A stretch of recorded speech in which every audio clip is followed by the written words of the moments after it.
दोस्तों, आज जो मैं आपको कहानी सुनाने जा रहा हूँ, इसको पूरा ज़रूर देखें, क्योंकि जैसा कि मैंने इस वीडियो के थंबनेल में कहा, ये कहानी आपकी ज़िंदगी बदलने की ताकत रखती है। एक शिक्षित युवक था, वो काफ़ी समय से नौकरी ढूंढ रहा था। उसने एक बड़ी कंपनी में मैनेजर पोस्ट के लिए एप्लीकेशन दी। उसके कुछ इंटरव्यू हो गए थे और वो शॉर्टलिस्ट हो गया, और एक आखिरी इंटरव्यू बाकी था जो उस कंपनी के डायरेक्टर द्वारा लिया जाना था। डायरेक्टर ने जब उसकी सीवी देखी, उसने देखा कि माध्यमिक विद्यालय पढ़ाई की है और बहुत सारी उपलब्धियां हासिल की है और खूब मेडल भी जीते हैं। ऐसा कोई साल नहीं था जब उसने अच्छा स्कोर नहीं किया। डायरेक्टर ने पूछा, क्या आपने स्कूल और कॉलेज में कोई स्कॉलरशिप प्राप्त की? उसने कहा, नहीं, मैंने कोई स्कॉलरशिप नहीं ली। डायरेक्टर ने फिर पूछा, क्या ये शिक्षा आपके पिता ने करवाई है? उसने कहा, सर, मेरे पिता का निधन हो गया था जब मैं 1 साल का था। ये मेरी माँ है जिसने मेरी शिक्षा करवाई है। डायरेक्टर ने पूछा, तुम्हारी माँ क्या काम करती है? उसने कहा, मेरी माँ कपड़े साफ करने का काम करती है। तभी उस डायरेक्टर ने उससे पूछा कि क्या आपने हाथ दिखा सकते हैं मुझे? उस लड़के ने अपने हाथ आगे किए और उसके हाथ एकदम मुलायम और चिकने थे। डायरेक्टर ने पूछा, क्या आपने कभी अपने माँ को कपड़े धोने में मदद नहीं की? उसने कहा, नहीं, कभी नहीं। मेरी माँ हमेशा चाहती थी कि मैं अपनी पढ़ाई पर ध्यान दूँ, इसलिए मेरी माँ ने कभी मुझे कोई दूसरा काम करने ही नहीं दिया। डायरेक्टर ने कहा, मेरी एक रिक्वेस्ट है, जब तुम आज घर वापस जाओ तो अपनी माँ के हाथ साफ करना और फिर कल सुबह मुझे वापस मिलना। उस लड़के को महसूस हुआ कि शायद ये नौकरी मुझे ही देना चाहते हैं, इसलिए मुझे कल वापस बुला रहे हैं। वो बहुत खुश हो गया और जब घर पहुंचा तो उसने अपनी माँ से कहा, मुझे आपके हाथ साफ करने हैं। उसकी माँ को बहुत अजीब लगा, पर जैसा उसके बेटे ने कहा, उसकी माँ ने अपने हाथ आगे कर दिए। जब उसने अपनी माँ के हाथ देखे तो वह स्तब्ध रह गया। जब वो साफ करने लगा तो उसकी आंखें भर गई। उसने पहली बार देखा था कि उसकी माँ के हाथों में कितने घाव थे।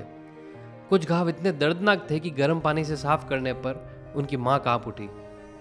यह पहली बार था जब उसने ये महसूस किया कि मेरी माँ ने जिंदगी भर कपड़े धोए ताकि मैं स्कूल और कॉलेज जा सकूं और मेरी माँ फीस भर सके।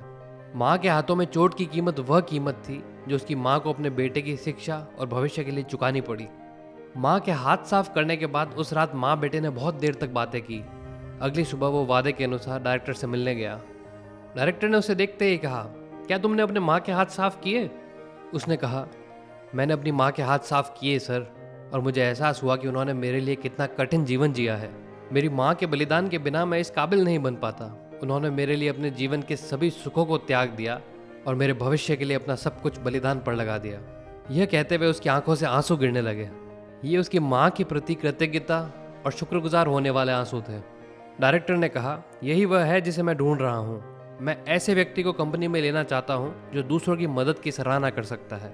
ऐसा व्यक्ति जो दूसरों के कष्टों को जानता है और जिसका एकमात्र लक्ष्य जीवन में पैसा नहीं है। कॉन्ग्रेचुलेशंस, तुम ये नौकरी कल से ज्वाइन कर सकते हो। दोस्तों, मुझे यकीन है कि सभी माता पिता और अन्य बुजुर्ग अपने परिवार, खासकर बच्चों के लिए ही ऐसा करते हैं। दोस्तों, मैं कभी कभी अपने आप से पूछता हूँ कि हमारे माँ बाप के दिमाग में कभी ये क्यों नहीं आया कि हम अपने बच्चों के लिए कितने सेक्रीफाइस कर रहे हैं। उनकी डिक्शनरी में ये शब्द होता ही नहीं है। असल में वो अपनी ज़िंदगी पूरी तरह से एंजॉय ही नहीं कर पाते, क्योंकि बच्चों का फ्यूचर सेट करना है। खुद अपनी ख्वाहिशें पूरी नहीं करते, क्योंकि बच्चों की कॉलेज की फीस भरनी है। सच कहूँ तो माँ बाप को तो पता ही नहीं चलता कब उनके ज़िंदगी के 20 से 25 साल सेक्रीफाइस हो गए अपने बच्चों के लिए। मैं आज आपसे बस यही कहूँगा कि आज हम जो कुछ भी हैं अपने माँ बाप की वजह से, और अब हमारी बारी है उनकी खुशियाँ लौटाने का। और इसके लिए हम जो कुछ भी करें वो हमेशा कम ही होगा, क्योंकि उनका ये कर्ज हम कभी चुका ही नहीं सकते। और हाँ, आज इस वीडियो को देखने के बाद मैं आपसे नहीं कहूँगा कि वीडियो को लाइक करें, शेयर करें। नहीं, आज मेरी आपसे एक ही गुजारिश है कि आज अपने मम्मी पापा के पास जाकर उनसे गले मिलकर एक बार थैंक यू ज़रूर कहना।